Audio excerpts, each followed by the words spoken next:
नमस्कार, एजेशो के नए सीरीज में आप सबका स्वागत करता हूं। आज मैं आपको पहले हिंट दूंगा कि मैं किसके बारे में बात करने जा रहा हूं। सौगंध मुझे इस मिट्टी की, मैं देश नहीं झुकने दूंगा।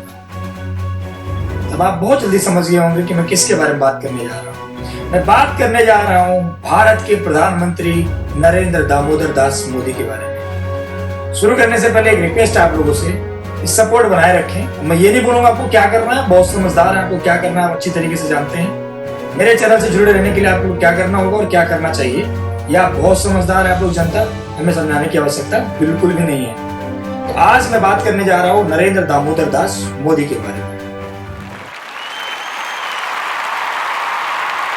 17 सितंबर 1950 को मोहसाना वडनगर में गुजरात के अंदर नरेंद्र दामोदर दास भाई का जन्म हुआ था। जब वो मात्र 8 वर्ष के थे, उन्होंने राष्ट्रीय स्वयं सहायक संघ ज्वाइन कर लिया था। आरएसएस वही एक राष्ट्रीय विचारधारा है जिसमें आज के समय में भारत के सर्वोच्च पदों पर बैठे सबसे ज्यादा राजनयिक उसी संगठन से संबंध रखते। नरेंद्र दामोदर दास मोदी जी के पिता, जो वडनगर रेलवे स्टेशन पे चाय बेचा करते थे, उन्होंने अपने पिता के साथ रेलवे स्टेशन पर चाय बेचना भी शुरू किया। सन 1975 को राष्ट्रीय स्वयंसेवक संघ में वापस आए और एक सक्रिय कार्यकर्ता के रूप में संगठन के साथ जुड़ गए। 1978 में राष्ट्रीय स्वयंसेवक संघ के राज्य स्तरीय प्रचारक बनकर वडोदरा, अहमदाबाद में अपने संघ के लिए प्रचार करने शुरू कर दिए। अब नरेंद्र मोदी की राष्ट्रीय स्वयंसेवक संघ से राजनीति में कैसे आगमन होता है, ये कहानी शुरू होती है सन 1985 में, जब राष्ट्रीय स्वयंसेवक ने अपने सहयोगी पार्टी यानी जनता दल को भारतीय जनता पार्टी को सौंप दिया। सन 1986 में लालकृष्ण आडवाणी के बाद नरेंद्र मोदी भाजपा के अध्यक्ष बने और उस समय आरएसएस अपने सभी सदस्यों को भारतीय जनता पार्टी में अच्छे पदों पर बिठाना शुरू किया। अब यहीं से शुरू होती है नरेंद्र मोदी का भारतीय जनता पार्टी में कद का बढ़ना। सन 1987 में गुजरात इकाई से भारतीय जनता पार्टी की तरफ से नरेंद्र मोदी को सचिव पद पर नियुक्त किया। अब दौर शुरू होता है 1990 का, जब राम जन्मभूमि का मुद्दा काफी जोरों पर था और श्री लालकृष्ण आडवाणी जी ने पूरे भारत के लिए रथ यात्रा निकालने का निर्णय किया था माननीय मुरली मनोहर जोशी के साथ। उस समय नरेंद्र मोदी ने भारतीय जनता पार्टी के लालकृष्ण आडवाणी जी का सक्रिय रूप से सहयोग दिया और रथ यात्रा में व्यवस्था और उचित संगठन के सदस्यों को लगाने का काम भी किया। अब दौर आता है 1995 का।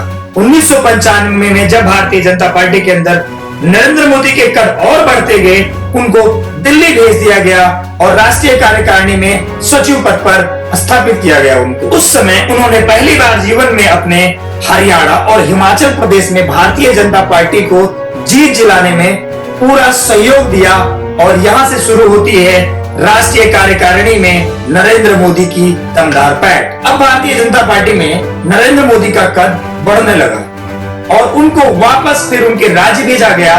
सन 2001 में मुख्यमंत्री पद का दावेदार बना। सन 2001 में केशुभाई पटेल का स्वास्थ्य खराब होने के कारण गुजरात प्रांत से, गुजरात राज्य से नरेंद्र भाई मोदी को 2001 में मुख्यमंत्री पद की कमान सौंपी गई। चूंकि केशुभाई का कार्यकाल मात्र 1 वर्ष का था, वर्ष 2002 में दोबारा चुनाव हुआ और उन्होंने एक बहुत बड़ी जीत हासिल की कांग्रेस के खिलाफ चुनाव लड़कर। और ये वही दौर है जहां पर नरेंद्र मोदी का पूरे भारत में नाम सामने आया।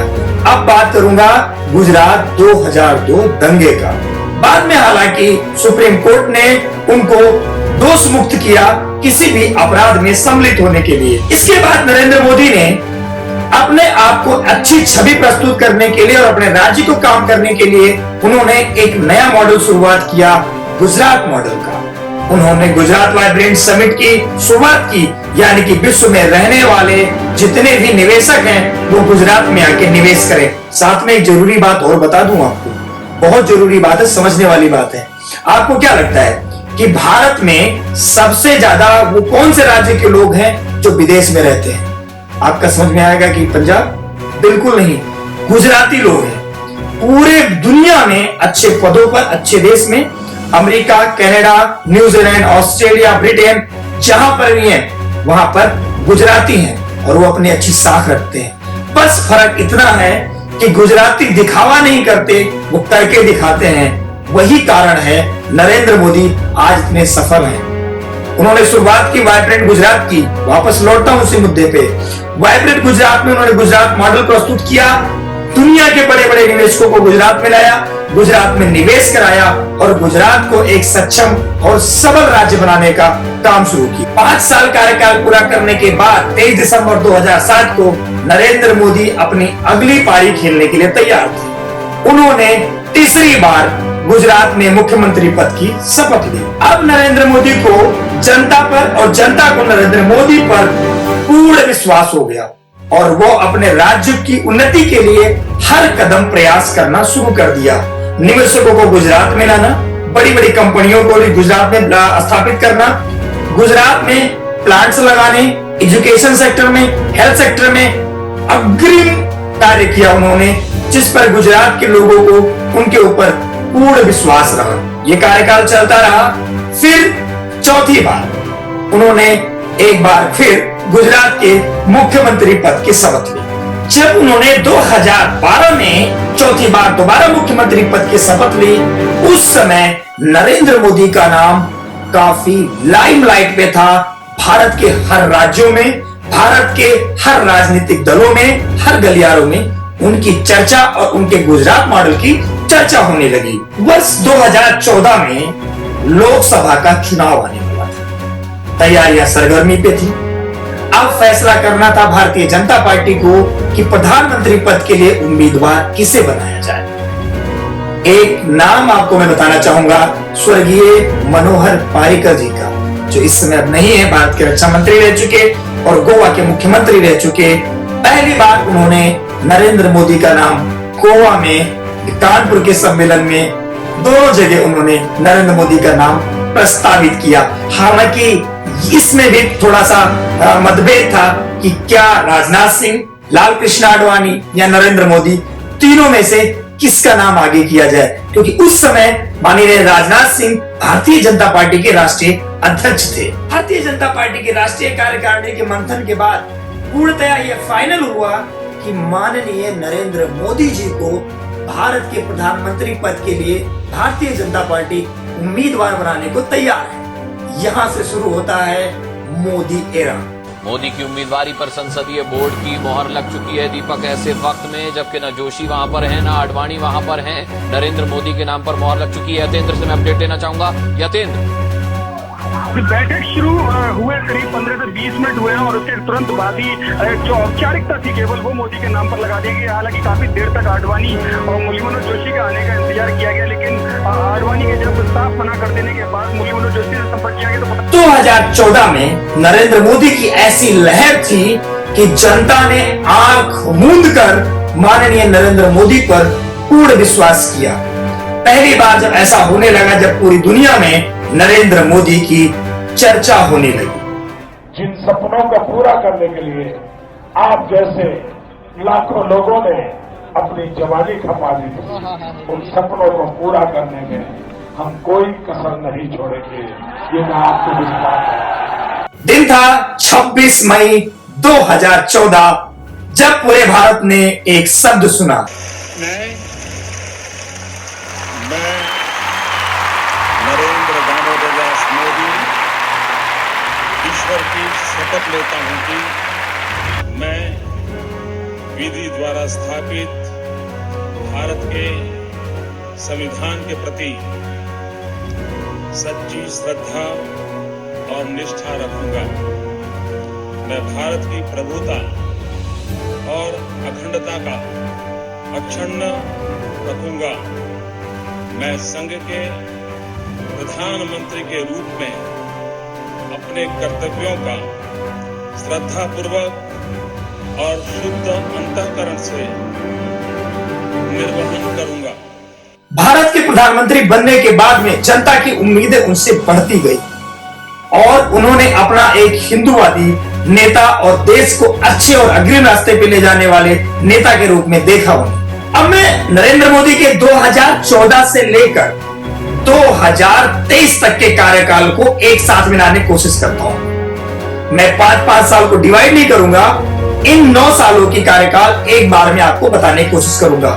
मैं उनके 10 बड़ी उपलब्धियों के बारे में बताऊंगा, फर्स्ट टर्म का और सेकेंड टर्म का दोनों को मिला के। उन्होंने जो सबसे पहला कदम उठाया, हालांकि ये फैसला सुप्रीम कोर्ट ने सुनाया, पर भारतीय जनता पार्टी की एक इच्छा शक्ति थी और उनके एजेंडे में सबसे ऊपर था राम मंदिर का फैसला।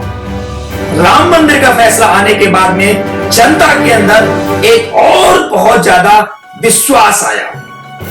दूसरा जिसको जनता ने स्वीकार किया वो है नोटबंदी। इसमें बहुत सारी विपक्षी पार्टियों ने बहुत ज्यादा हो हल्ला किया, परंतु जनता ने एक सिरे से नकार दिया, उन्होंने नोटबंदी को स्वीकार किया। तीसरा जीएसटी, जिससे भारत की रेवेन्यू में बढ़ोतरी हुई और टैक्सेशन में एक नया बेंचमार्क तैयार हुआ। चौथा सबसे महत्वपूर्ण था ट्रिपल तलाक। ये मुस्लिम महिलाओं के लिए वो बंधन था जिसमें वो कई सालों से जकड़ी हुई थी। नरेंद्र मोदी ने उस बंधन को तोड़कर उन महिलाओं को आजाद किया। पांचवी बात बहुत ज्वलंत मुद्दा था, हमारा और पाकिस्तान के साथ हमेशा मतभेद रहा है, क्योंकि उनकी नीतियां, उनके कर्म, उनके काम करने के तरीके हमेशा अड़चने ही पैदा करती थी। उन्होंने हमारे जवानों पर जब हमला किया उसका जवाब दिया गया भारत की तरफ से, जिसे हम आज भी सर्जिकल स्ट्राइक जानते हैं।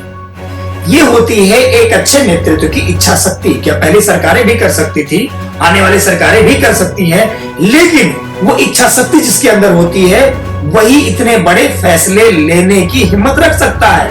और जनता ने इस चीज को पसंद किया, इसलिए उसको पूरा समर्थन दिया कि हमारी सरकार ने जो किया वो बहुत ही अच्छा किया। छठा जो सबसे महत्वपूर्ण फैसला उन्होंने लिया वो लिया आर्टिकल 370, जो कहीं ना कहीं भारत को जम्मू कश्मीर से बांटने में एक बैरियर का काम कर रहा था, जिसको हमेशा के लिए उन्होंने तोड़ दिया।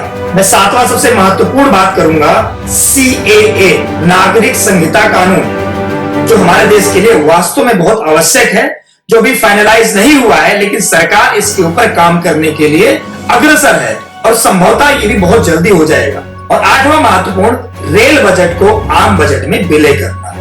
21 सितंबर 2016 को भारत की सरकार ने आम बजट में रेल बजट का विलय किया, जिससे आने वाले समय में रेल के लिए एक सुविधाजनक और उनकी फाइनेंशियल स्थिति को सुधारने के लिए एक बेहतर आयाम तैयार हुए।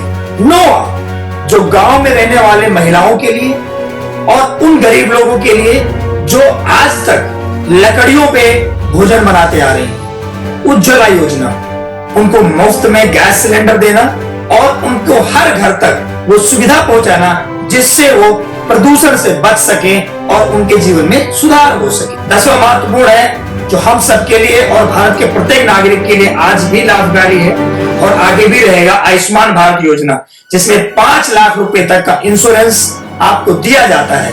कभी कभी क्या होता था कि एक गरीब परिवार का आदमी धन के अभाव में उसका इलाज ढंग से नहीं हो पाता था और उसकी मृत्यु हो जाती थी। सरकार ने इन बारीकियों को समझा और आयुष्मान भारत योजना की शुरुआत की। अब ये तो बात हो गई सरकार की उन योजनाओं की जो भारत में चल रही हैं या आने वाली हैं, लेकिन अब बात करते हैं व्यक्तिगत रूप से नरेंद्र मोदी के बारे में कि ऐसा क्या है कि लोग उनको इतना पसंद करते हैं। अब थोड़ा सा अगर पास में लेकर चलूं, एक समय था जब नरेंद्र मोदी को यूनाइटेड स्टेट ऑफ अमेरिका ने वीजा देने के लिए मना कर दिया था, ये रिफर करते हुए कि 2002 के गुजरात दंगों में इनका नाम है। और आपको जानकर आश्चर्य होगा कि इसकी सिफारिश किसने की थी? अपोजिशन की पार्टी कांग्रेस ने। तो ये चीजें बहुत ही ज्यादा डरावनी लगती हैं जब अपने देश के लिए अपनी सहयोगियां पार्टियां, देश में रहने वाली पार्टियां अपने विपक्षी पार्टियों का एक राजनीतिक स्वार्थ के लिए साथ नहीं देती। कि विपक्ष के लोगों को एक सीक्रेट वरदान मिला हुआ है। हाँ, और वरदान ये कि ये लोग जिसका बुरा चाहेंगे उसका भला ही होगा। एक उदाहरण तो आप देखिए, मौजूद है। 20 साल हो गए, क्या कुछ नहीं हुआ, क्या कुछ नहीं किया गया, लेकिन भलाई होता गया। हालांकि बाद में वही अमेरिका ने रेड कारपेट बिछा के नरेंद्र मोदी का स्वागत किया। आपने देखा किस तरीके से डोनाल्ड ट्रंप ने उनको गर्मजोशी के साथ स्वागत किया। अब वर्तमान में भारत किस जगह पर है और भारत की छवि बनाने वाले नरेंद्र मोदी किस जगह पर हैं, इन दोनों की हम एक बार तुलना कर लेते हैं। नंबर एक बात, हम लोग विदेश में जाते हैं। सामान्यतः अगर मैं व्यक्तिगत बात करूं, मैं भारत से बाहर बहुत सारे देशों में भ्रमण कर चुका हूं, कर भी रहा हूं। पहले क्या था, मैं 2014 की बात नहीं कर रहा हूं, मैं 2010 तक का लेता हूं। 2010 और उससे पहले भारत की छवि कुछ अलग थी और 2015 के बाद भारत की छवि कुछ अलग है। कैसे अलग है आपको खुद दिख जाएगा कि किस तरीके से वर्ल्ड लीडर्स आज भारत के बारे में बात कर रहे हैं। कि प्राइम मिनिस्टर कहीं मोदी इज द बॉस, तो क्या डायलॉग मारा होगा मोदी जी ने जो उन्होंने कह दिया Modi is the boss. Dialogue नहीं मारा। अब मोदी जी जब माने मोदी जी जो है वो अपना डायलॉग को एक किस्म से रेडिएट कर, जब वो आते हैं आपको नहीं लगता कि इज द बॉस। साथ के साथ उनका नजरिया चेंज हुआ है उस प्रधानमंत्री के बारे में जिसने देश को इतना अग्रिम लाने का काम किया। उसके बारे में वर्ल्ड लीडर्स, ऑस्ट्रेलिया के प्रधानमंत्री क्या कहते हैं, बॉस। ब्रिटेन के प्रधानमंत्री क्या कहते हैं, अमेरिका के प्रधानमंत्री क्या कहते हैं, सबके वक्तव्य अगर आप सुनेंगे तो आप समझ जाएंगे कि वास्तव में बॉस कौन है। अब हम फाइनेंशियल स्टेटस को देख लेते हैं। दुनिया की नजर में भारत एक बहुत बड़ा बाजार है। सबसे बड़ी बात है कि आने वाले कुछ वर्षों में हम दुनिया की सबसे बड़ी आबादी वाले देशों में शामिल हो जाएंगे, यानी हम नंबर 1 पे आ जाएंगे, चाइना को पीछे छोड़कर। लेकिन बात सिर्फ आबादी की नहीं है, बात है उस वैश्विक बाजार की जिस पर पूरी दुनिया की नजर है भारत पे। हम आने वाले कुछ ही वर्षों में दुनिया की 3rd लार्जेस्ट इकोनॉमी बनने वाले हैं। ये कैसे पॉसिबल हुआ? एक अच्छी नीतियों की वजह से। हमारे पास जो फॉरेन अफेयर विदेश मंत्रालय इस समय जिनके पास है वो एक डिप्लोमेट रह चुके हैं, श्री एस जयशंकर। उनकी नीतियों के बारे में आप देखेंगे तो आप आश्चर्यचकित हो जाएंगे, क्योंकि जो जिस चीज के लिए योग्य हो वही करना चाहिए। आपने पहले सुना होगा कि राजा का बेटा राजा बनेगा, लेकिन अब ऐसा नहीं है। जो योग्य होगा वही राजा बनेगा, राजा का बेटा राजा नहीं बनेगा। तभी देश के स्वर्णिम काल की शुरुआत होगी। लीडरशिप और उनके नेता, अगर मैं वीडियो बनाऊंगा आने वाले समय में एक एक इंडिविजुअल के ऊपर, आपके नितिन गडकरी जी हैं, किस तरीके से रोड इंफ्रास्ट्रक्चर का जाल पूरे भारत में फैला दिया उन्होंने। एस जयशंकर जी हैं, पूरे दुनिया में विदेश नीति कितनी मजबूत कर दी है। नरेंद्र मोदी जी ने पूरे विश्व पटल पे भारत का वर्चस्व कैसे बनाया है। ये सब बातें आगे एपिसोड में होती रहेंगी। आपके क्या राय हैं भारत के प्रधानमंत्री के बारे में, कमेंट बॉक्स में जरूर लिखना। मिलेंगे अगले एपिसोड में। जय हिंद, जय भारत।